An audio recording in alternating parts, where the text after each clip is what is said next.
Bonjour tout le monde, bienvenue sur cette nouvelle vidéo. Je suis Adil Jawari, votre consultant réglementé en immigration canadienne. Aujourd'hui, on va parler un peu d'un sujet, je pense que ça intéresse tout le monde en tant que nouveaux arrivants, c'est la question du logement au Canada. Donc, très souvent, vous allez arriver au Canada comme étant un travailleur étranger temporaire, avec un contrat de travail. Vous allez arriver comme un étudiant international ou aussi comme résident permanent, mais vous n'avez pas encore un contrat de travail. Il est très important que la question de logement ou du logement soit un des premiers points que vous devez couvrir avant même votre arrivée au Canada. La question est très simple. Quand vous arrivez au Canada, vous allez commencer à faire vos démarches pour la recherche d'un logement. Sachez que une des vérifications qui est faite par les propriétaires des logements à louer, c'est surtout le bureau de crédit personnel des nouveaux arrivants. Très souvent, en tant que nouveaux arrivants, on n'a pas encore un bureau de crédit personnel établi. Donc, on a ce qu'on appelle un manque de référence au niveau du bureau de crédit.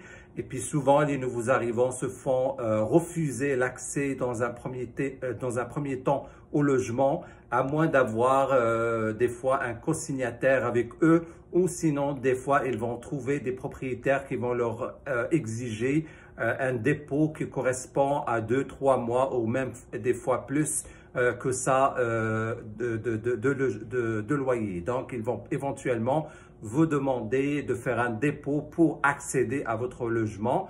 En temps normal, pour la signature d'un contrat de logement, si vous avez un bureau de crédit bien établi, vous n'avez pas besoin de faire un dépôt de 1 mois ou 2 mois ou 3 mois pour accéder à un logement au Canada. Mais si vous n'avez pas de bureau de crédit bien établi, vous avez souvent l'obligation de faire ce dépôt-là.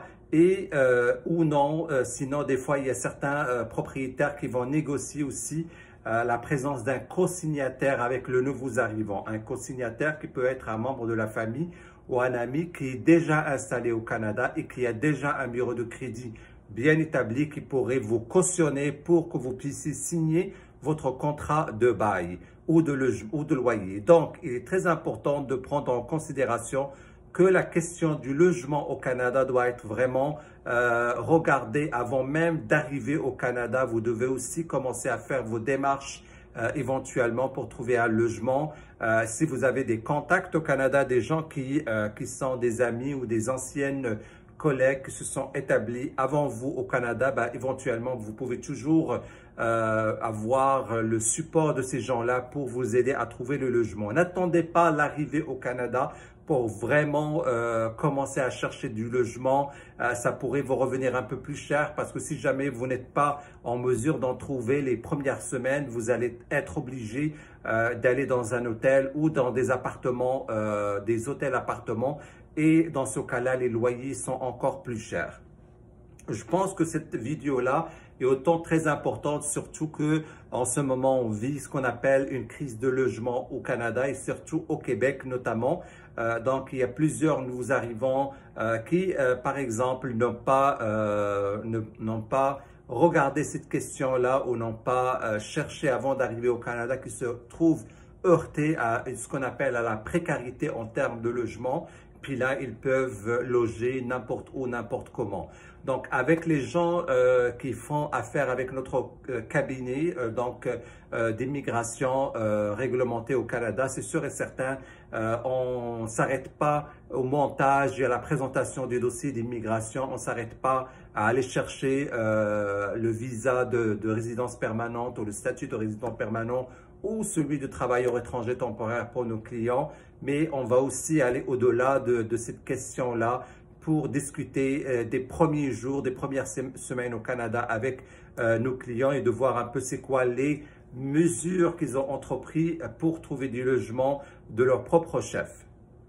Donc, on va bien sûr les supporter dans la mesure du possible à trouver un logement éventuellement au Canada, bien sûr moyennant des frais.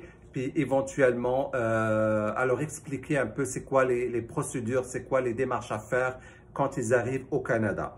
Donc, je trouve que la question du logement est vraiment un obstacle ou un défi majeur que les nouveaux arrivants rencontrent quand ils arrivent au Canada, surtout s'ils ne sont pas bien préparés, s'ils n'ont pas eu accès justement à du support, soit de la part d'un avocat en immigration, un consultant en immigration, parce que c'est quand même un des sujets qu'on va quand même discuter avec nous, candidats ou les gens qui ont passé par notre cabinet pour leur installation au Canada. L'autre sujet qui est un peu lié au logement, à la question du logement, et puis que j'ai mentionné aujourd'hui, c'est vraiment le bureau de crédit au Canada. Au fond, c'est quoi un bureau de crédit? Au Canada, l'ensemble des créanciers, que ce soit des institutions financières, des compagnies d'assurance, des compagnies de téléphone, les propriétaires des logements qui veulent louer un appartement, ou même si vous voulez acheter un meuble dans un magasin, mais l'ensemble des créanciers peuvent avoir accès à la plateforme du bureau de crédit, soit à travers TransUnion, soit à travers Equifax. Chaque Canadien, chaque résident permanent ou temporaire au Canada, il a un bureau de crédit. Donc, ces créanciers peuvent regarder facilement l'ensemble des comptes de cartes de crédit, de prêts auto, de prêts au logement, de prêts de fourniture, l'ensemble des comptes qui sont contractés par la personne. Et ils peuvent voir aussi si la personne en question est un bon payeur ou un mauvais payeur. Donc, est-ce qu'il a des retards sur son bureau de crédit? Est-ce qu'il a des créances douteuses ou des créances contentieuses sur son bureau de crédit? Et puis, cela détermine aussi son score de crédit.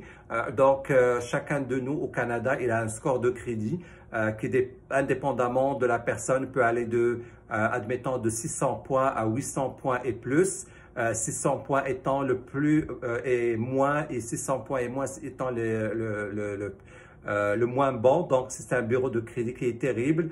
800 points et plus, à ce moment-là, on est devant des gens qui ont un solide caractère financier, qui n'ont pas de retard sur leur bureau de crédit, qui gèrent bien leurs créances et puis leurs dettes au Canada, et donc peuvent avoir accès à une multitude d'options de financement au Canada. N'oubliez pas, un propriétaire au Canada qui va vous louer son logement, et il a accès aussi à votre bureau de crédit. Donc, il va consulter votre bureau de crédit pour déterminer un peu est-ce qu'il est à l'aise ou pas de vous louer son logement, parce qu'il est important pour lui que vous soyez un locataire qui paye à tous les mois son loyer. Donc, si votre bureau de crédit présente des retards, présente du contentieux, sachez qu'il a le droit de vous refuser l'accès à son logement, parce que ça reste quand même un contrat de service, une offre et demande. Donc, il n'est pas obligé de vous louer si jamais votre bureau de crédit n'est pas bon. Si vous n'avez pas un bon score, admettons entre 600 points et plus, donc si vous êtes dans les 700 points, dans les 800 points, c'est encore meilleur. Mais là, à ce moment-là, c'est sûr et certain, vous allez avoir plus d'accessibilité. Ce qu'on fait pour établir le bureau de crédit d'un nouveau arrivant, souvent, on conseille à nos candidats lors du premier jour de leur arrivée au Canada, d'aller bien sûr ouvrir un compte bancaire auprès d'une institution financière canadienne, mais aussi d'avoir accès à un des nombreux programmes. Toutes les banques canadiennes offrent ce qu'on appelle des cartes de crédit pour les nouveaux arrivants. En France, c'est des petites limites des fois de 500 $, des fois de 1000 $. Donc, c'est des limites de cartes de crédit qui vont permettre aux nouveaux arrivants d'établir son score de crédit, établir son bureau de crédit. À la minute que la carte de crédit est ouverte pour la personne auprès d'une institution financière, son bureau de crédit commence à être établi. Et il commence à avoir un historique, soit auprès de TransUnion, soit de Equifax, qui va lui permettre justement d'avoir par la suite accès à une multitude de services. Les compagnies de téléphone mobile aussi, ils vont consulter votre bureau de crédit pour déterminer si oui ou non ils peuvent faire affaire avec vous. Lors de l'ouverture du compte bancaire aussi, l'institution financière va consulter votre bureau de crédit, mais comme résident permanent ou temporaire, vous avez bien sûr le droit à un compte bancaire personnel. Donc, il n'y a aucune institution financière qui va vous refuser l'accès d'avoir un compte bancaire personnel au Canada. J'espère que cette vidéo va vous aider pour ceux et celles qui sont sur le point d'arriver au Canada. Vous pouvez toujours nous contacter pour une consultation initiale. Dans un premier temps, sachez que des frais s'appliquent pour la consultation initiale. C'est une consultation de 1 heure de temps dans laquelle on peut répondre à l'ensemble de vos questions par rapport à votre projet d'installation au Canada. Ou si vous n'avez pas encore, bien sûr, commencé les démarches, ça nous fera plaisir aussi de vous octroyer la consultation initiale ou la consultation préliminaire pour déterminer votre éligibilité à un des programmes d'immigration au Canada. Et bien sûr, toujours moyennant des frais. Il y a des frais qui s'appliquent pour la consultation initiale. Envoyez-nous un petit courriel à notre adresse courriel dans la bio et on se fera un plaisir de booker un rendez-vous avec vous. Toujours moyennant des frais.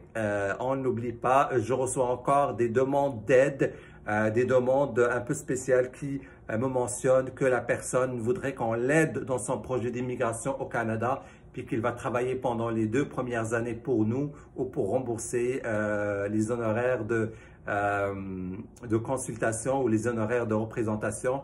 Sachez que c'est quelque chose qui ne se fait pas au Canada. Donc, arrêtez de demander ça soit à notre cabinet ou à d'autres cabinets. Sachez que ce n'est pas une possibilité ici au Canada. Les services offerts par l'ensemble des Canadiens ou les différents service providers au Canada, ben, c'est des services qui sont payés à la carte. Donc, au moment où vous avez accès au service, il faut payer. Des fois, il faut payer avant d'avoir le service. C'est normal. Donc, c'est un peu comme ça que ça fonctionne au niveau du système canadien et on vous souhaite bien sûr beaucoup de chance, beaucoup de courage dans vos démarches, même si vous ne venez pas faire affaire avec nous et à très bientôt dans une nouvelle vidéo.